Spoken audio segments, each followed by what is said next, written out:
반갑습니다, 여러분. 게시탐정 장전도사입니다. 와, 요새는 제가 듀라고 해야 되나? 듀 레코더를 좀 애용을 해요. 이건 그냥 모바일로 바로 그냥 촬영할 수 있는 책입니다. 노트북 화면 보면서 얘기하다가 그냥 손에 간편하게 스마트폰 들고 얘기하니까 참 좋긴 좋아요. 제 목소리가 굉장히 라이브하게 들리는 것도 뭔가 이거는 음향 조절하는 것보다는 그냥 날 목소리 그대로 녹음해 주는 거라서 그렇습니다. 오늘 여러분들께 들려드릴 제목은 이제 11기 미스테리 성군 아버지 밑에 폭군 아들인데, 이건 과거 이제 2017년에 명성교회 세습 건으로 되게 이제 이슈가 됐을 때 그때 제가 좀 썼던 글입니다. 물론 지금은 제가 아가페 목장에서 퇴출된 후에 거기에 있던 제 글들이 다 이제 없어졌어요. 당연히 저를 쫓아냈으니 적폐청산을 하겠죠, 그쪽에서도. 그렇지만 이제 그때 썼던 글들은 제가 지금도 다 가지고 있고, 이렇게 제가 가끔씩 이제 유튜브 방송으로 찍든지 블로그에 올리든지 그렇게 이제 하고 있어요. 2017년 8월 어간이었나 하여튼 그때 당시에 이제 명성교회 세습건으로 되게 큰 이슈가 됐어요. 흔히 말하는 이제 교회 부조리라고 하면 성도들 간의 다툼, 목회자의 금전적 성적 타락부터 기타 등등 들 수 있지만, 의외로 교계 안팎으로 눈총받는 게 교회 세습입니다. 이 문제는 좀 웃기게도 교회 자체적인 목소리보다 세상 바깥 언론에서 더 크게 떠들죠. 어느 교회가 아들에게 세습됐다느니 하면 우리 기독교를 비웃고 비난하는 소재로 쓰여요. 저도 어릴 때부터 그런 얘기를 많이 들었지만, 제가 모두가 예스라고 말하면 저 혼자 노라 그러고, 다들 노라 그러면 저 혼자 예스라 그러거든. 여러 사람들과는 꼭 다른 생각을 하는 저로서는 교회 세습이라는 것에 그렇게 큰 거부감 없었어요. 교회 세습이란 말도 웃기죠. 그 목사님의 아들이 어디 교회 건물, 재산, 지분 그런 거 물려받습니까? 목회자라는 직분을 물려받는 거예요. 나머지 것들은 그에 수반되는 부차적인 것이고, 교회 세습이 아니라 목회 승계가 더 정확한 표현입니다.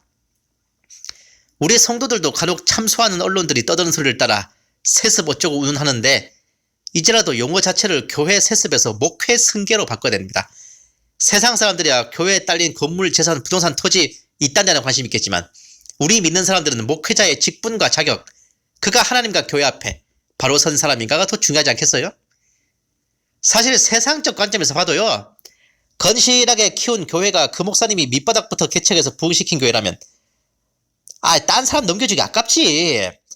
당장 저도 제가 군 입대 전까지 섬기던 교회가 목사님과 사모님 결혼 폐물까지 다 팔아서 개척했어요. 1억이 넘는 부채져 가면서 뼈 빠지게 세운 교회인 걸, 그 질고의 세월을 제가 알고 있기 때문에 저부터도 목사님께 목사님 괜히 죽 써서 개줄 생각 마시고 재현이 걔 신학 공부 시키십시오. 제가 그렇게 권해드렸다니까?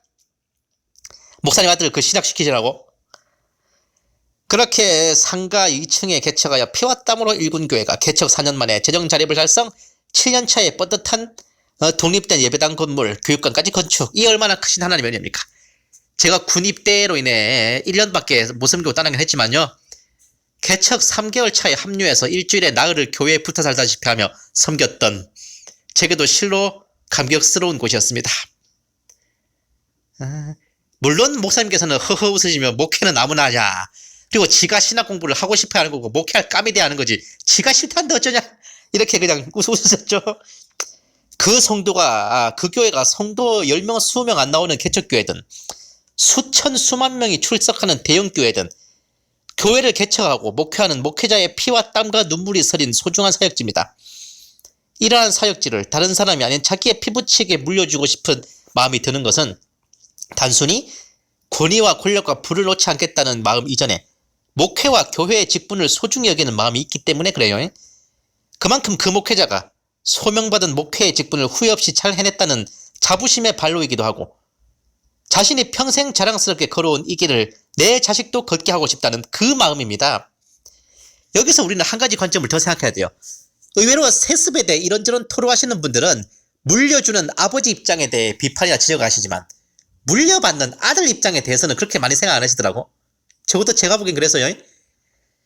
사실 말이에요, 열심과 자부심을 행하는 목회 승계든 아니면 정말 권력과 물욕에 찌든 교회 세습이든 간에 물려주려는 아버지 입장만큼이나 절대적으로 중요한 게 뭐다? 물려받는 아들 입장입니다.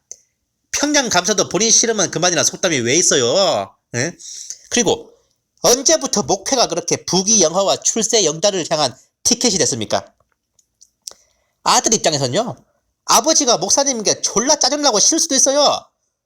우리가 흔히 목회자 자제들이 더 믿음이 약하거나 교회를 떠나거나 행실이 좋지 않은 경우가 많다 그러는데 괜히 그런 게 아닙니다. 아버지가 목회자 아니더라도 유명인사거나 명망이 높은 분인 경우 그 자녀들에게 쏟아지는 관심과 기대치도 어마어마해요. 이것이 그들에게는 엄청난 스트레스로 다가오기 십상입니다. 대형교회든 개척교회든 마찬가지입니다. 아버지가 목사인 게 나랑 무슨 상관이냐고, 나한테까지 눈총질이야, 이렇게 고뇌하고 있는 목사 아들들이 있어요. 교회에서는 거룩한 주의종이면 세상에서는 명망 높은 목회자인데 가정에서는 개차반이 그런 모습들을 보면서 나는 아버지 니처럼 안 산다고 이를 갈고 있는 목사 아들들이 있을 수 있다는 겁니다. 설령 목회자 아버지가 안팎으로 두루 바른 사람이라 해도 아버지의 직분에 맞는 신앙적 자세를 갖출 걸 요구받으며 스트레스 받다가 결국 믿음을 잃어버리거나 혹은 불신자가 되는 경우도 적지 아니한데 그 옥하는 목사 아들 봐. 목회자의 아들이 엇나가거나 땀만 품지 않고 아버지가 걸어갔던 목회의 길을 뒤따라 걸어가고자 한다면 그게 작은 일입니까? 신앙인으로서요, 내 자식을 믿음 좋은 한 사람의 건실한 크리스천으로 키워내기만 해도 주님 앞에 잘했다 칭찬받을 일입니다. 내 삶과 신앙이 자식에게 분이될 만치 두루 정직하였다는 증표입니다. 하물며 주의 종이 돼서 목회자의 길까지 가겠다 그러면 그보다 더 기쁘고 보람찬 일이 어디 있겠어요. 개척교회 목사들이 이렇게 하면 기쁘고 보람찬 일이고 대형교회 목사들이 이렇게 하면 어릴 때부터 굴력의 맛을 봐서 차곡차곡 후계자 수업을 받아왔기에 그렇게 된 겁니까? 세상 법정에서도 무죄 추정의 원칙이라는 게 있어요. 같은 하나님 믿는 사람끼리 그렇게 믿지 못해서야 되겠냐고요. 응? 흔히 교회 세습이라 일컫는 목회 승계에 대해 부정적인 생각 대신에 조금은 이해해 줄 필요가 있어요. 예나 지금이나 목회길이 떵떵거리고 부귀영화를 누리는 길이 아닙니다. 신학 공부 자체도 소명이 없으면 그거 못할 짓이에요, 진짜. 에? 대학교 생활하고 비할 바가 아닙니다, 신학교 생활이. 목회자 아버지의 뒤를 이어 목회를 하겠다는 분명한 의지가 아들 본인에게 있고 그 자신이 정규 신학을 이수해서 자격을 갖췄으며 목회자 아버지와 그 교회 성도들이 보기에 손색이 없다면 우선 목회를 물려받는 게 타당하단 말입니다. 부모의 눈이란 때로는 내 자식을 감싸고 돌 수 있지만 정말 중요한 관건에 있어서는 다른 사람의 눈보다 부모의 눈이 자식을 가장 정확하게 그리고 냉철하게 평가하는 겁니다. 내 평생을 바쳐 사업을 일궈낸 기업가에게 외동아들이 있다 해도 그 아들이 경영의 자질이 눈꽃만큼도 없다면 그 아들한테 세습하겠어요? 전문 경영인 초빙해서 맡기지? 그게 세상에서도 이치란 말입니다. 세상 기업도 이러할진데 자신의 평생을 바쳐 교회를 심무한 목회자의 경우 자식이 목회를 할 싹수가 노랗고 교회를 칼국수처럼 말아먹을 가능성이 농후하다면 아예 승계를 해줄 생각조차 안 하겠죠. 응? 그리고 아들 본인도 스스로가 목회감이 되는지 안 되는지 자기 상태는 자기 자신이 제일 잘 아는 법입니다. 깜도 안 되는 것을 스스로 안다면 물려받겠다는 소리를 안 할 것이고 앞서 말씀드렸지만 총신, 장신, 고신을 비롯한 정규 신학대학 4년 이어서 신학대학원을 비롯하여 목사 안수에 이르기까지 그 과정은 정말 소명의식 없이는 못해요.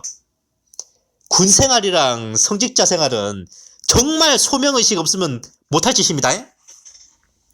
신학 공부는 아무나 하고 목회는 개나 소나 말이나 낙타나 노타나 당나귀까지 다 하는 일이에요? 새벽 예배부터 시작해서 일주일 내내 예배가 몇 편이고 설교가 몇 편이에요. 우리는 매번 교회 가서 예배 드릴 때마다 보다 보니까 그저 그렇게 여기죠. 목회자 한 사람의 한 주 업무량과 스케줄은 상상을 초월하는 경무입니다. 그거 쉬운 거 아니에요? 제가 일주일에 탐정노트 2편 쓰는 것도 힘에 벅찰 때가 있어요. 근데 목사님들이 매주 설교하시는 거 그게 쉬운 게 아니라고. 성령의 9가지 열매 중에 은사 중에 지혜의 말씀과 지식의 말씀 연사가 괜히 넘버1, 넘버2인 게 아닙니다. 그 와중에 신방 다니셔. 성도들 케어하셔. 대형교회 목사든 개척교회 목사든 현역 목회를 하시는 분이라면 거두절미하고 중박 이상으로 예의를 갖춰드려야 되는 이유가 여기 있다고요. 물려주는 아버지나 승계받는 아들 입장도 있거니와 교인들 입장에서도요. 밑도 끝도 없이 청빙되어 오는 낙하산 목회자보다 그 교회에서 나고 자란 목회자를 더 친근하게 여기는 게 인지상정입니다. 이후 목회에서도 매우 플러스 요소예요. 당장 교회 실정을 잘 알고 파악하고 있고 성도들과 얼굴 익히고 짓는 것부터 어딥니까 그게. 외부에서 임명되어 온 목회자의 경우 본인이 일구지 않은 교회에 대해 애착이 덜하고 성도들과도 기존 사원들과 낙하산 임원처럼 굿뜨게 될 위험성이 더 있게 마련입니다. 무조건 세습을 하지 말아야 한다는 것도 능사가 아니에요. 그리고 본 계시 탐정이 지금껏 성경을 상고하여 보건대 업어치든 매치든 사역자의 후계자는 전임자가 지명하여 안수하고 세우는 게 성경적으로도 맞습니다. 모세가 여호수아를 세울 때 히브리 총회에서 투표해서 뽑은 게 아니에요. 엘리야가 엘리사를 세울 때 선지자들이 모여서 회의해서 뽑은 게 아닙니다. 전임자가 의중에 둔 사람을 면밀히 파악하고 평가하며 또한 기도로 하나님의 뜻을 구하여 결심이 서면 후임자로 안수하여 세우는 거죠. 중요한 거는 그 후임자가 똑바로 바른 목회를 하냐 안 하냐의 문제지 그 후임자가 아들이냐 아니냐의 문제가 아닙니다. 빌리 그레함 목사는 걸출한 복음전도이자였으나 프리메이슨 33도라는 의혹과 함께 뉴월드의 앞잡이라는 오명도 뒤집어쓰고 있죠. 하지만 그의 아들이 프랭클린 그레함 목사와 그의 딸인 앤 그레함 목사는 얼마나 똑바른 죄종입니까? 오카는 목사님은 한국교회에 빛나는 큰 어른이지만 그분의 후임으로 세운 오정영 목사는 안팎으로 이런저런 구설수에 시달리죠. 다시 말씀드리거니와 중요한 거는 직분을 승계받은 목회자가 하나님과 교회 앞에 똑바로 서서 바른 목회를 하냐 안 하냐의 문제입니다. 세습이다 뭐다 말이 오가는 건 성도들과의 자중질환을 일으키고 세상의 구설수에 오르는 패착일 뿐이죠. 상당히 이 세습 문제는 교회적으로 민감한 문제인데다가 문재인 아이고 댓글 하나 쓰고 퉁치기 아까워서 좀 피력해봤는데 좀 문재인 저거 되게 거슬리네. 제가 성경에서 가장 즐겨 읽는 게 11개예요. 원체 역사 이야기 좋아하는 것도 그런데 폭군 성군이 명멸해 가는 와중에 하나님을 믿고 의지하면 대박, 하나님을 믿지 않으면 독박. 아우 딱 부러진 게 너무 마음에 들어. 애초 정권의 시작부터가 역적질에서 출범했죠. 북이스라엘 반역으로 시작했어요. 그 시조인 여로보암이 그래도 왕이라고 하나님께서 나를 믿고 의지하면 네 왕권을 굳게 서게 하겠다고 기회를 주셨는데 그 은혜를 개코로 지저불고 금송아지나 세워 숭배하다가 결국 그 나라 전체가 단 한 명의 왕도 빠짐없이 올타임 레전드 하나님 앞에서 악을 행하고 죄에서 떠나지 아니하였더라. 이것을 보며 고개를 끄덕끄덕. 정권의 시작이 하나님의 마음이 합한 자 다윗으로부터 비롯된 남유다는 그래도 하나님 앞에서 정직하게 행하는 왕들이 8명은 있었어요. 그런 성군들이 치리한 기간이 또 더 길어. 폭군이라 해도 더러는 말년에나마 회개하는 인간들이 있어가지고 역시 신앙의 근본이라는 건 중요하더라 이겁니다. 자, 교회 세습에 대한 문제를 소두에 길게 언급했죠. 아버지와 아들로 이어지는 세습. 본 탐정이 11개를 읽으면서 가장 이해 못한 부분이 뭔지 아십니까? 아마 여러분들도 마찬가지일 거야. 왜 아버지가 폭군이면 아들이 성군인가? 아버지가 성군이면 아들이 폭군인가? 아니 북이스라엘이야 뭐 여로보암 왕조가 이대만이 끊기고 그 후로 수많은 왕조들이 교차했기에 올곧게 이어지는 샘플을 찾기 힘들었죠. 그리고 그 나라 자체가 그 베이스에 반역과 배도가 깔려있어서 실험 조건으로 따지면 오염된 샘플이기에 남유다를 대상으로 확인해봤습니다. 왜냐? 북이스라엘은 애시당초에 성군이 없잖아요. 자, 쭉 전체입니다. 솔로몬부터 시드기야까지. 솔로몬 성군, 르호보암 폭군, 르호보암 폭군, 아비야 성군. 그런데 아비야는 말년에 폭군 됐어. 그런데 아비야가 폭군, 아사가 성군, 아사가 성군, 여호사밧이 성군, 여호사밧이 성군인데 여호람은 폭군, 여호람은 폭군인데 아하시아도 폭군, 아하시아 아달랴까지는 폭군, 아달랴는 폭군인데 요아스는 성군. 근데 아하시아랑 아달랴랑 요아스는 이게 좀 부자간 승계가 아니라서 요아스가 말년에 또 폭군 됐어요. 근데 아들 아마샤는 또 성군이요. 아마샤, 우시아는 성군. 우시아, 요담이 또 성군 커플입니다. 요담이 성군인데 아하스가 폭군. 아하스가 폭군인데 히스기야가 성군. 히스기야가 성군인데 문하세. 바로 아하스, 히스기야 문하세를 보고 폭군 아버지인데 성군 아들이고 성군 아버지인데 폭군 아들이다 라고 말하는 경우가 많습니다. 문하세 말년에 회개했어요. 그때 끝에는 성군이었습니다. 문하세가 성군이고 아몬이 폭군인데 요시아는 성군. 요시아는 성군인데 요아스는 폭군. 여호아하스, 여호야김, 여호야긴, 여호 삼총사는 전부 다 폭군. 올타임 이랬는데 시드기야까지 폭군. 끝. 근데 요시야 다음부터는 이제 뭐 거의 국가 막장 테크라서. 자, 근데 제가 왜 이게 앞에선 성군이었다 뒤에서 폭군이었다 쓰냐면 승계받을 당시와 물려줄 당시의 상태의 비교이기 때문에 그런 거예요. 므낫세의 경우 이제 히스기야에게 승계받을 때는 폭군이었다가 그 바벨론 유학 다녀오고 회개하고 아몬한테 물려줄 때는 성군이었죠. 요아스는 이제 반정으로 즉위해가지고 여호야다가 보필할 때까지는 성군이었다가 아마샤한테 물려줄 때는 폭군이었어. 아비아도 르호보암한테 물려받을 당시에는 북이스라엘을 믿음으로 쳐부순 성군이었다가 아사한테 물려줄 때는 폭군이었지. 근데 아사 같은 경우에는 이제 요사밧한테 물려줄 무렵에 말년에는 또 폭군이었어요. 아사.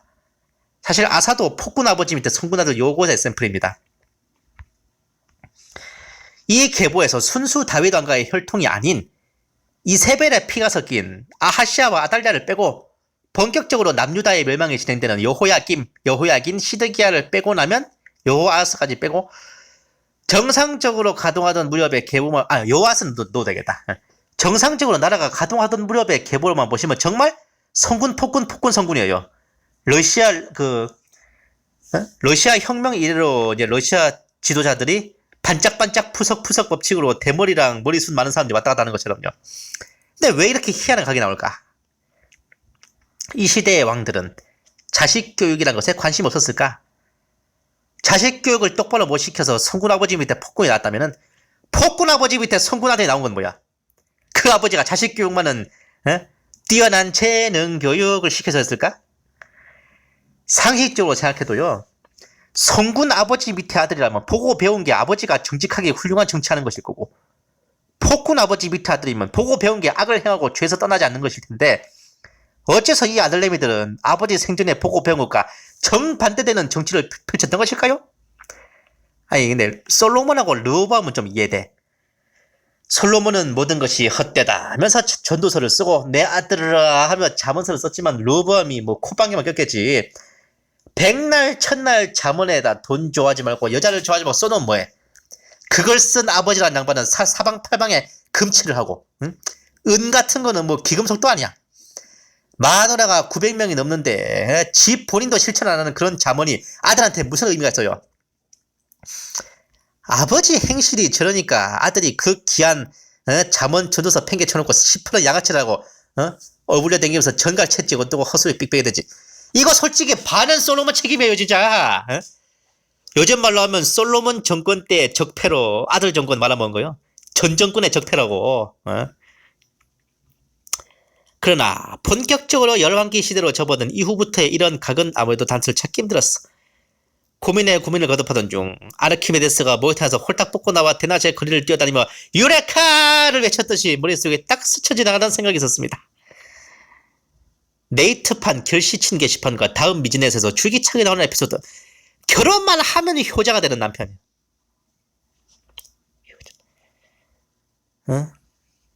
자금 결혼 정년기에 접어든 아가씨들에게 있어 종갓집 장손 홀어머니의 누나 많은 아들에 있어 가장 깊이 되는 대상인 효자 남편입니다. 홀어머니는 바로 아들에게 집착하기 때문에 힘든 거고 누나 많은 아들은 왜 깊이 되냐? 그 집이 그 아들을 낳으려고 딸들을 줄줄이 낳았던 거예요. 그리고 종갓집 장손인데 종갓집 장 진짜 생 종갓집 장손 며느리면 종부면은 괜찮아.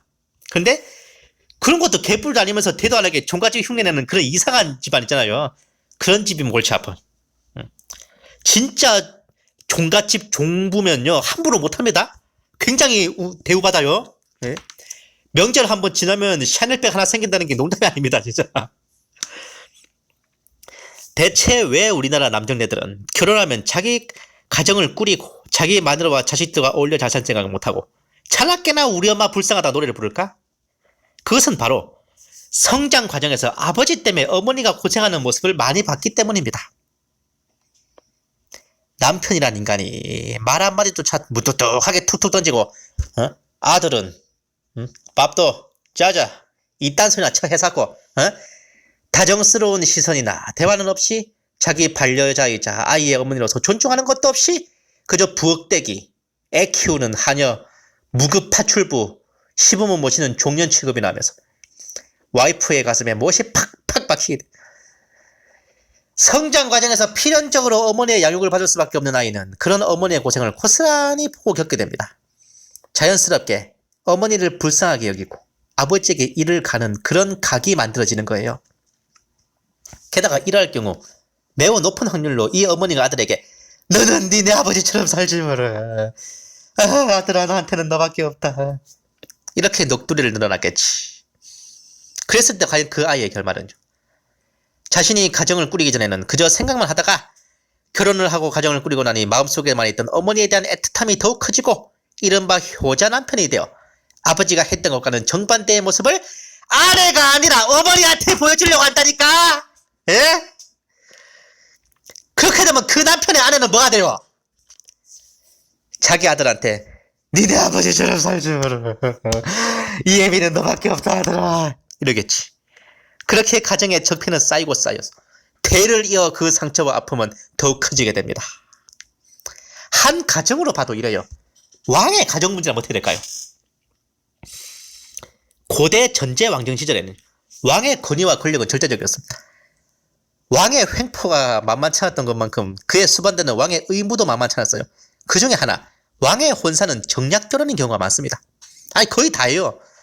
왕은 결혼할 때 자기가 좋아하는 여성을 골라잡아 연애를 하거나 사랑을 나눠서 결혼하는 게 아닙니다. 철저하게 정치적으로 계산해서 도움이 되는 혼사를 치렀다고요. 그러니 일단 기본적으로 왕과 왕비는 여연집 부부와는 달라요.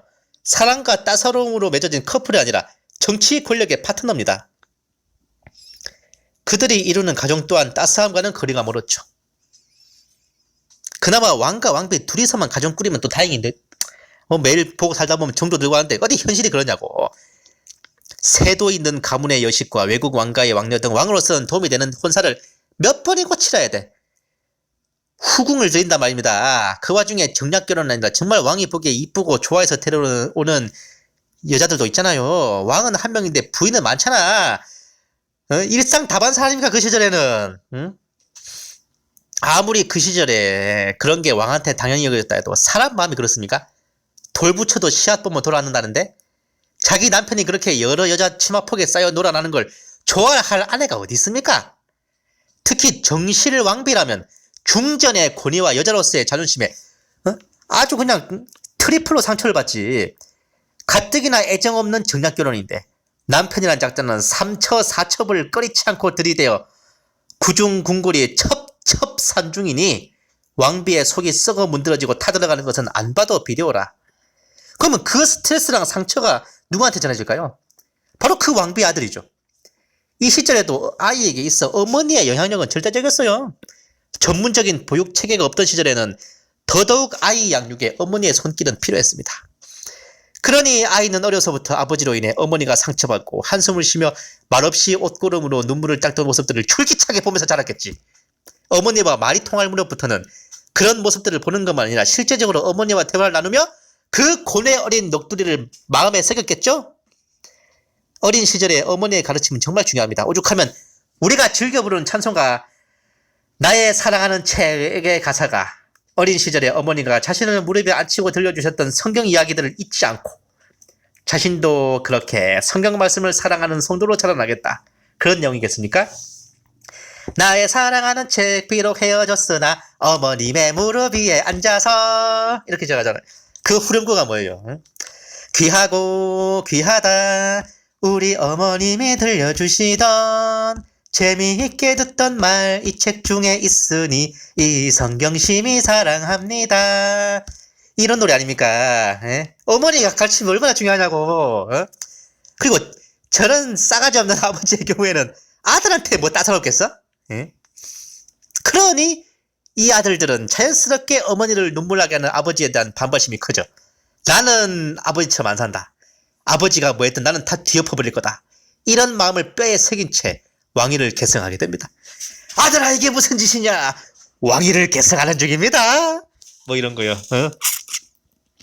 그리고 이렇게 왕위를 물려받은 아들들이 착수하는 일은 전 정권의 적폐를 청산하는 게 아니라 아버지가 하나님을 잘 섬기는 성군이었다면, 신앙생활 잘하고 하나님 앞에 정직하게 행했다면서 우리 어머니 눈에 피눈물 나게 하고 상처만 줬어? 내가 당신처럼 하나님 믿을 것 같아? 어림없다. 씨발, 오늘부터 우상숭배로 간다.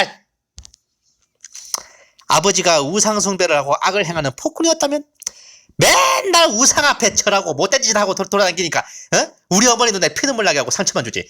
내가 당신처럼 우상숭배 할 것 같아? 오늘부터 내가 하나님 믿고 만다. 바로 이런 이유로 성군 아버지 밑에 폭군 아들이 나오고, 폭군 아버지 밑에 성군 아들이 나오게 되는 겁니다. 열왕기에 정말 몇 명 안 되는 본인이 성군이면서 아들을 성군으로 키워낸 왕들은요, 그 자신이 하나님 앞에 정직하게 행한 성군임과 동시에 가정에서도 다정한 남편이자 따사로운 아버지였기에 가능했던 겁니다. 비록 아마샤, 우시아, 요담은 산당을 제거하지 않은 흠은 가지고 있었지만 어머니의 얼굴에 막 미소가 피어오르고 아들한테 너는 꼭 니네 아버지만큼만 해라 이렇게 권면하며 아버지와 어머니의 다정스러운 모습을 보면 에휴 닭살 나이 드시고 주책이죠 하며 오글거려 하는 아들은요, 그래도 그런 아버지를 존경해요. 아버지를 닮아가려고 하는 마음이 들게 됩니다. 아내에게 다정한 남편이자 아들에게 따스한 아버지라면 왕으로서도 성군입니다. 그런 사람이 그런 아버지의 모습을 보고 자란 아들은 자신도 아버지처럼 성군이 되는 겁니다. 에릭남 심은데 에릭남 난다는 말이 괜히 있어요? 그 에릭남의 아버지가 딱 그 에릭남 같은 사람이었다니까? 예? 괜히 수신제가 치국 평천하라는 말이 있는 게 아닙니다. 가화만사성이라는 말도 괜히 있는 게 아니에요. 나라를 다스리고 천하를 평안케 하는 일도 나 자신을 갈고 닦고 가정을 잘 이끌어 가는 데서부터 나옵니다. 가정이 화목해야 모든 일이 잘 풀리는 법이죠. 본 계시탐정이 확신하건대 아버지로서 자녀에게 베풀 수 있는 가장 큰 사랑과 자녀를 가장 올바르게 양육할 수 있는 방법은 그 아이의 어머니를 내 몸과 같이 사랑하고 나 자신보다 더 소중히 여기고 아껴주는 것입니다. 예로부터 아내는 안해라 그랬어요. 굳이 표현하면 집안의 햇님이죠. 집안의 태양이에요. 태양이 빛을 잃으면 지구 전체가 얼어붙고 모든 생명이 다 사그라듭니다. 집안의 태양과 같은 아내와 어머니의 얼굴에서 미소가 사라지고 행복을 느끼지 못한다면 그 가정 또한 그늘이 끼고 생동감을 잃어버리고 그 가정의 생명이 꺼지는 겁니다. 여러분께서 신앙인으로서 하나님 앞에 말씀 안에 바로 서 있고 여러분께는 아내이자 여러분 자녀에게는 어머니가 되는 여성의 얼굴에 언제나 미소가 피어오르고 마음의 행복을 느낄 수 있게끔 진심을 다해 사랑하여 주신다면 대업을 이뤄낼 주의 종 하나님 나라의 큰 일꾼은 다른 누군가가 아닌 바로 여러분의 핏줄로부터 나오리라 확신합니다. 북한 가요예요. 여성은 꽃이라네 라는 노래. 이게 참 재밌는 가사겠습니다. 정다운 안해요 누나여 그대들 없다면 행복의 한 자리가 비어 있으리 여성은 꽃이라네 생활의 꽃이라네. 북한 가요지만 참 맞는 말입니다. 정다운 안해요 누나여 그대들 없다면 행복의 한 자리가 비어 있으리. 와우, 이 집안은 부인이 연상인 모양입니다. 누나라는 거 보니까. 감사합니다 여러분. 계시탐정 장전도사였습니다.